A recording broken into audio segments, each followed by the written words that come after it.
Okay, Yes, we do. so I'm from as Laura said, the University of Central Florida, and let me just sort of start with an introduction to who we are. UCF is actually we're maybe a little bit even larger than this. Last time I updated this slide, we're I think 69,800 students, so right around 70,000 students, which does make us one of the largest institutions in the United States. We are a minority majority institution. We are a Hispanic serving institution, which is a designation by the US federal government, which means that we serve more than 25% of our population who are Hispanic students. We have more than 240 degree programs, 13 different colleges. We have, approaching $225 million in funded research. And for the average freshman coming in the fall, the GPA, the grade point average for high school students coming in is over 4.0. And the SAT, I want to say the average is something like 1350. It's really impressive, the quality of students that come in as freshmen. Bunch of national merit scholars and over 13,000 faculty and staff. But despite all of that, I will say that we still have a really strong access mission, and we do that through online learning, and we do that through our community college, state college transfer partnerships. So it's not just these sort of really high achieving high school students. There's also other pathways into the institution. We've had nice recognition from folks like Bill Gates and the Chronicle of Higher Education over the years, and I'd be happy to get you those links if you wanted to actually read those. There was a nice video that Bill Gates did when he was on campus looking at everything that we did. So I'm going to kind of frame things around this idea of the iron triangle, and I'll define what that is in just a second. But there was also a couple of years ago a report that was done by Ithaca S&R, which is a research firm that does a lot of higher education research, that framed what we are doing as quote unquote breaking the iron triangle. And they focused on those community college partnerships and online learning as some of the methods that we are using, the strategies we're using to break this iron triangle. And that is the link for it. So what is the iron triangle? There's this kind of conventional wisdom that you have these three dimensions of educational, aspects of education: quality, cost, and access. And that you can't positively impact any one of those dimensions without negatively impacting another. So for example, if you want to increase quality, you're going to reduce access and increase cost. If you want to increase access, you're going to reduce quality. And so these things are sort of inextricably connected, in that you can't impact all of them at the same time. If you try to fix one or impact one positively, it's going to negatively impact the other. And we sort of reject that premise. We think that by doing things differently and through the use of digital learning, we can impact all three dimensions of the iron triangle simultaneously in a positive way. And I'll talk about why we think we're doing that and give you some examples using UCF as kind of a case study. So let's start first with access. Digital student credit hours, which is online and blended. Laura just mentioned sort of, blended learning where there's a mixture of online and face-to-face. So I define that as kind of digital student credit hours. In the 23-24 academic year, about 60% of UCF's total credit hours were digital, either fully online or blended. That's a lot at an institution with 70,000 students. And if you see sort of on the right, over 91% of all of our students took at least one online or blended course throughout the academic year. And that's over almost 94% of undergraduates and almost 75% of graduate students took at least one online or blended course in the course of an academic year. And then if you look at the one in the bottom right, 85.5% of students took at least one fully online course. So we kind of separated the blended courses out of that number, fully online. So it is embedded in what we do here, and it is a key ingredient to how we serve our access mission. And then we do have these employer partnerships, which is part of our access mission. We have a relationship with Guild Education. The biggest partner in that is Walt Disney World, because it's right here in our backyard. We have probably 1,000 students from Walt Disney World alone, all getting a free education through Guild and Disney that are UCF students, and then a number of other industry partnerships. So this chart, let me explain what it is. There's a lot of colors on it. This shows student credit hours in a different way from what I just showed. So kind of going from the bottom up, that kind of purple color at the very bottom is classroom student credit hours. So pure face-to-face student credit hours. The next level up is blended learning, the kind of orangey color. The gray is video lecture capture. We have a couple of colleges like engineering and business that do a lot in kind of video lecture capture. And then the blue at the very top is fully online asynchronous web-based instruction.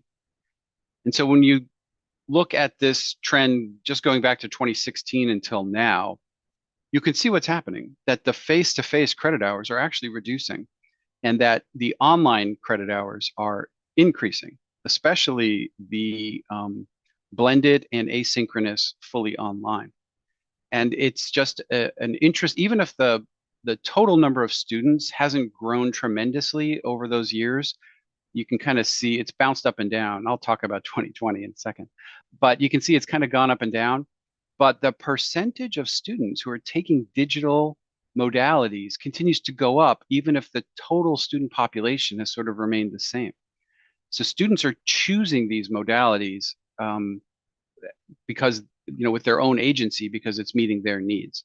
So 2020, we all know what happened in 2020. There was a worldwide pandemic and everybody had to go remote. So that pink triangle at the bottom is emergency remote instruction, where we put classes that should have been face-to-face into a synchronous delivery mode. And that's what the pink is. And we did spike. I think the university got over, at that point, we were more than 73,000 students in the summer, fall of 2020. It was crazy. We actually had more students show up, and then online learning spiked about 20% during that year. So it was an interesting year for all of us. These are all of our colleges at the university, and the bold number under each one represents digital student credit hours, so fully online and blended. And then the non-bold number represents the fully online only percentage of student credit hours. And you can kind of see that online learning, digital learning has been deeply embedded across the entire academic enterprise, across all of these colleges. We are more deeply engaged with some colleges than other. Hospitality College, our Rosen College of Hospitality Management, which is ranked in some rankings as the best in the world, is at over 91% digital. They do a lot blended, but they also have a number of fully online programs. And what's interesting about this is that we try to point digital learning at each of these colleges to solve particular problems or accomplish particular goals that they might have. So for example, College of Nursing, they have, I like to use my mom as an example. So my mom was a intensive care unit nurse when I was growing up, and she worked the graveyard shift in the hospital. So kind of midnight to 8 a.m. in the ICU. If she had wanted to go back and get her RN to BSN or her MSN, there's no way she could have ever done a Monday, Wednesday, Friday, 10 a.m. class on campus. It's just impossible given the schedule that she had. So online learning is like a strategic way for the College of Nursing to reach their students, particularly adult learners. So for them, they're very intentional about fully online programs like the MSN program, Master of Science in Nursing.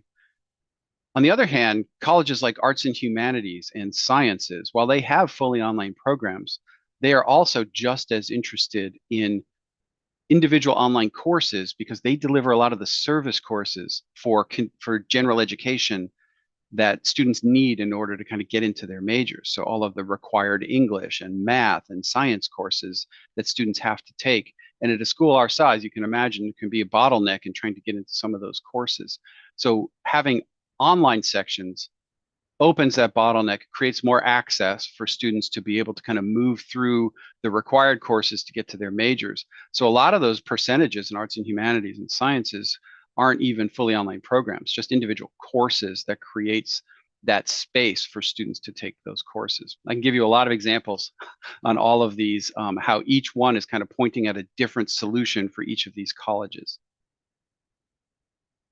Let me say a word about UCF Online. UCF Online is our fully online virtual campus that deals with students who are 100% online and never come to campus. We launched it in about 2016. While we've had fully online programs going back to the mid 90s, we had a very intentional sort of relaunch of UCF Online. And now we have almost 130 programs. It covers everything from bachelor's, master's, certificates, and even some doctorates. In fall of 2023, we had almost 6,800 students, and it represents about 10% of the total UCF headcount and about 30% of the total graduate headcount. And I'll talk about this later when I get to cost, but the fully online students in UCF Online also pay a slightly different um, uh, fee structure. So here again about access, this is UCF Online, and you can see how the enrollment has mostly grown. We did have a little dip post-COVID, which was a kind of, I think, a national thing, but it's bouncing back up now. So fall of 2023, there's the 6,700 students that I mentioned. And you can see how it breaks out with graduate being the yellow and undergraduate being the black. Of course, I should say gold, black and gold, because those are the UCF colors, of course. This is how the students break out in UCF Online geographically. So about 9% of our UCF Online students are out of state. So we are very much serving the local population across the state of Florida. About 46 are in kind of an 11 county region around Orlando, and about 45% are elsewhere in the state of Florida.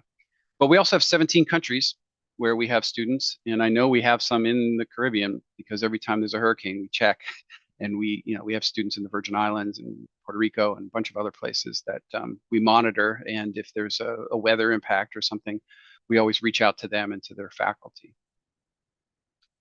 The demographics of UCF Online, again, the fully online virtual campus, it is older population and it's even more female. UCF is already kind of a more female than male student population by a few percentage points, but online, that's an even greater difference. There's a lot more women taking online programs than men. And of course, as you might imagine, serving a non-traditional student population that they skew older as well. Okay, so that's access. And I do have time at the end for some questions. So if you have some, please, I hopefully we'll have time to get to those when we're done. But let's talk about quality next. So that's the next dimension of this iron triangle. Faculty development. UCF puts a lot of emphasis in faculty development. In fact, I think it's probably our secret ingredient in many ways. We've got a bunch of different faculty development programs. Some are required, some are not. But if you kind of add them all up, since we started doing online learning back in the mid 90s, we've had more than 5,000 completions of what we call credentialed faculty development offerings, where they get some sort of credential that we keep track of. That means that they did something. That doesn't count just open labs and individual consultations with instructional designers or our help support folks. Those are just done as a course of business. So these are formal program completions that that faculty have done, and we think that's a pretty impressive number. We try to recognize faculty for their excellence. So we do have an award for fully online excellence in teaching, and that's the Chuck Jubin Award. I don't know if Laura, if you met Chuck when you were here, but Chuck is a bit of a legend here at UCF. He's a pioneer in online learning research, and he has been at UCF, I want to say, for 53 years. So a committed original faculty member. And then the Barbara Truman Award for blended learning, which is a relatively recent one. Barbara was one of the originators of online learning at UCF, and she sort of tragically passed away from cancer a few years ago. We wanted to honor her by naming our blended learning award after Barbara. And so that one's been around for a couple of years. And so it's a peer review award, faculty recognize faculty. We just sort of facilitate the process, but the faculty do the review based on a rubric, and then it's just a great recognition of their great work. And there's usually an honorable mention or two as well. We also have these quality badges that we give, and this is something that started from the state of Florida, but it's actually not quite as required as it was when it launched. But we've continued doing it, where we provide an analysis of a faculty member's course against a rubric, and we can award them either a high quality badge or a quality badge, depending upon which level, and that goes on their course. So when a student goes into their course, if they've been through this process, it's tagged with this badge on the front page that says it's been through the high quality review process. And we've given out more than 1,000 different versions of the quality badges. We've got some for blended, we've got some for fully online, we've got quality, high quality. And when you kind of add up all of the ones that we've done since we've launched the quality program, we've done more than 1,000 of these quality reviews from our instructional design team. And we recently had a big celebration when we hit that milestone, and had a bit of a pizza party and invited our faculty in who've been a part of this. And it was great. We've tried to make this really positive, to recognize excellence and not punitive. It's not like, oh, your course is bad, you need to go through this process. It's the other way around. It's like, let's recognize all the great work that you're doing. So faculty have wanted to do it, which has been a really nice thing. Don't worry about reading this chart. As they say, this chart is to be appreciated, not read. But let me just tell you what it says. The coach survey is something that faculty do every year, and it's a way for us to evaluate ourselves against peers and aspirational benchmark peers across a number of different dimensions. And it's a sentiment analysis of sort of how faculty feel about the support they're receiving, and their pay, and just sort of all aspects of being a faculty member. There are only two categories where we always outperform our peers according to our own faculty's perceptions, and that is support for developing online and hybrid courses and support for teaching online and hybrid courses. Those are the only criteria that are green all across the board, which means that our faculty rate their experience higher than all of our other competitor institutional faculty rate their experiences in those categories. So we're really proud of that, which means our faculty recognize the efforts that we're putting in to support them, and that they feel it's better than what they might get at some school, even if that other school is doing other things better than we do. Of course, the ultimate measure of quality is sort of outcomes, right? And so these are just a few of the various outcomes that we track. One is success, which means did you get a C or better in the course so that you can proceed in your major?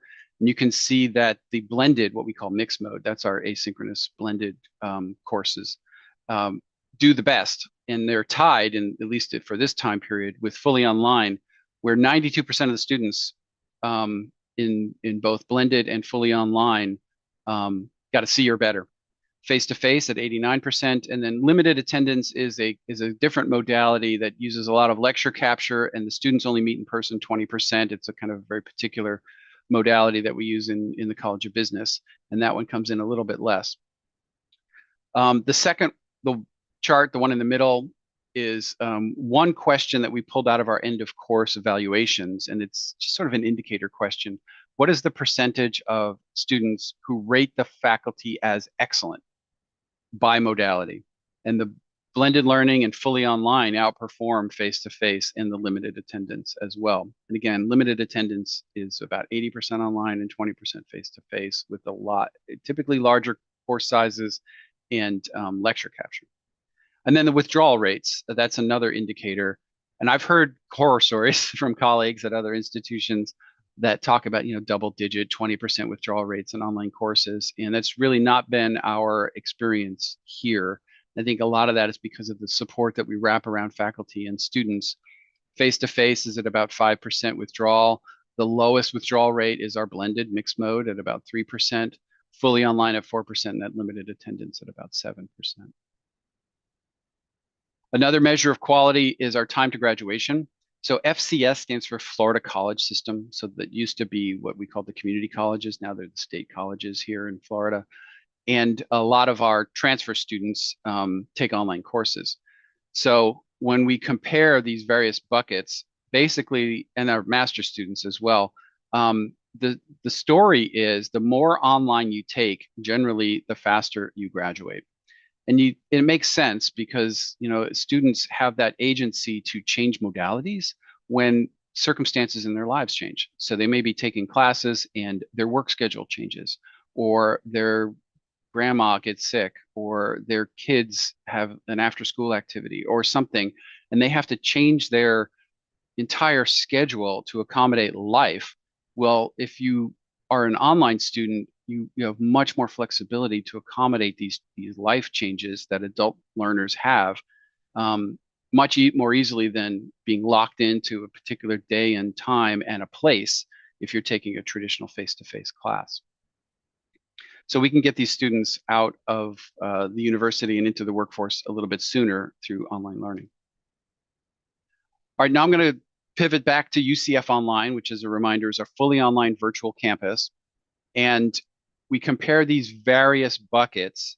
This happens to be transfer students, and this happens to be persistence, which is if you started at any point in the previous year, did you persist to the following fall? When you look at UCF Online, we're at about 75.75% of students persisted to the following fall.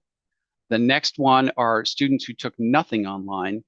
So they're 100% face-to-face, and they actually persisted at a lower rate, at about 74%. Students who take a mixture of online and face-to-face, so they're not UCF Online, but they take a mixture of courses that some are face-to-face, some are online, they do the best. They're at 85% of persistence. And the students who do the worst, which is really interesting, are the students who are 100% online but are not part of UCF Online. So they've just chosen to take online courses on their own without being in a fully online program necessarily. And they persist at just under 64%. We have a hypothesis why the fully online students in UCF Online are doing so much better than the fully online students who are not in UCF Online. And that has to do with our UCF Online coaches. So we have a coaching center of success coaches that work with our fully online students in UCF Online to ensure that they are prepared for their study plan and are registering for classes and can navigate this big institution and can get them resources, whether that's financial aid or the library or academic resources, like tutors, you name it. The coach is sort of their concierge to this giant bureaucratic university that might be 5 states away from where they live. And we think those coaches make a big difference. Transfer course successes. So this is again, the percentage of students that are getting a C or better by UCF Online versus non-UCF Online transfer students. So students who are coming out of these community colleges. And you can see that UCF Online students have traditionally done better and continue to do better than the regular transfer population.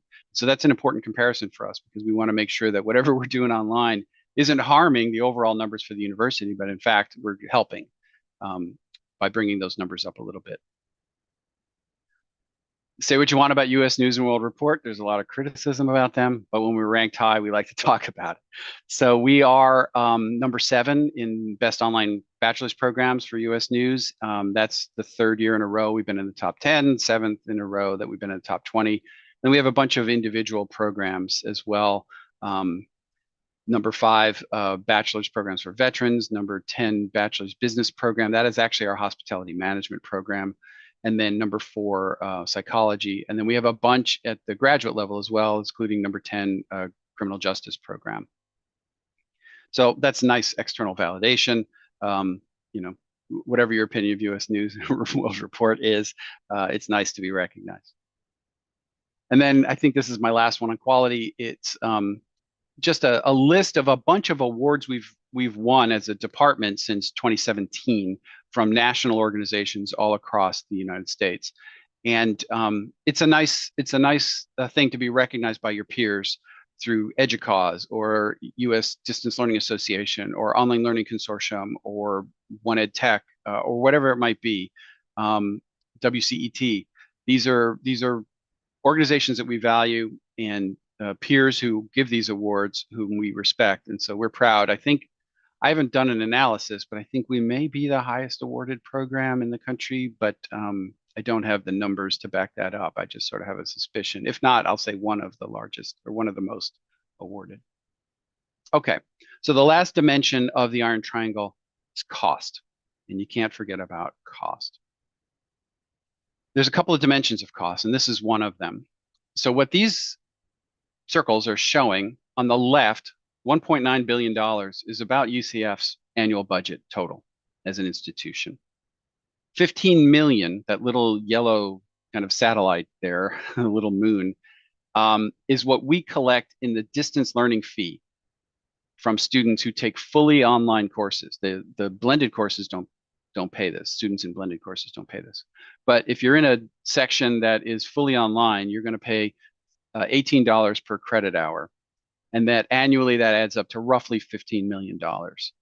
And that pays for almost the entire distance learning operation here, my department. So what does that $15 million buy students that they're paying with their hard-earned money as an extra fee on top of tuition? If you go to the circles on the right, those are the total student credit hours at the university. So there's about 1.72 million credit hours at the university. About 1 million credit hours are generated in online and blended modalities. So that $15 million of fees that students are paying creates about a third of the university's credit hours. So it's a huge return on that investment by students.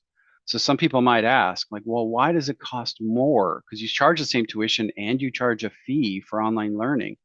And I think this is the answer. I don't think it's the right question.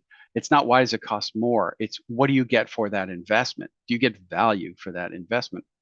And I would argue that this demonstrates the value. You are creating access at a very low cost for students. Another measure of cost is cost avoidance. So remember that chart that showed the area chart with the little pink triangle at the bottom, and you saw all the credit hours going back to 2016 and how the modalities have kind of changed over that time. If we were going to be a fully face-to-face institution and serve all the students that were at kind of the top half of that chart, the fully online and the blended, in face-to-face classrooms, we would have to build classrooms to serve them because the campus is not, it doesn't have the capacity to handle 70,000 students. So if we look at just the 21 to 22 really rough back of the envelope kind of estimates, what it would take to build the classrooms to serve all the students that are currently being served through digital modalities, we estimate somewhere in the neighborhood of $230 million to $276 million in construction costs that UCF has not had to spend because the students paid this distance learning fee. To serve all of the credits in this larger yellow circle, it would cost that amount of money to build the buildings to serve them. So UCF has been able to serve those students without having to find, $250 million to build buildings. And that's just the classroom construction cost. That doesn't include things like laboratory space or faculty offices or dormitories or parking garages or cafeterias or the annual plant operations and maintenance, like the air conditioning and the power and the custodial to run those buildings that we didn't have to build. That's probably $7 to $10 million a year in just plant operations and maintenance as well that we're not paying. So I think that's significant too, and that sometimes gets lost in this conversation of cost. Another measure of cost, again, this is kind of in the same category of cost avoidance, but we have this initiative called Affordable Instructional Materials, and we're working across a couple of dimensions to try to make materials, textbooks, courseware, other kinds of materials for students affordable. We have a big open educational resource initiative, and you can see that in 2022 to 2023, we saved students almost $4 million just through open educational resources. And we have a first day access program. You may also know that as inclusive access. Ours is a little different than the usual one. We do have an opt-in program, so students have to choose to be part of first day access. But in 2019 to 2023, since we launched the program in 2019 until 2023, we've saved students a cumulative aggregate amount of almost $20 million. So the more we save students across, each little individual course across 70,000 students, it really starts to add up and it makes a difference.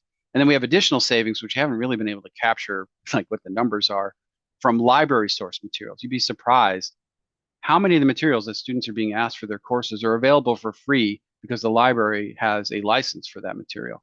So we're trying to capture all of that and make that available to faculty and students so they know you can just get it digitally for free from the library and not have to buy that. And those are additional savings on top of these as well. And then I think this may be my last cost slide, but I mentioned earlier that UCF Online charges the same tuition in Florida. The state of Florida has the lowest tuition in the United States. Our undergraduate tuition is $105 per credit hour.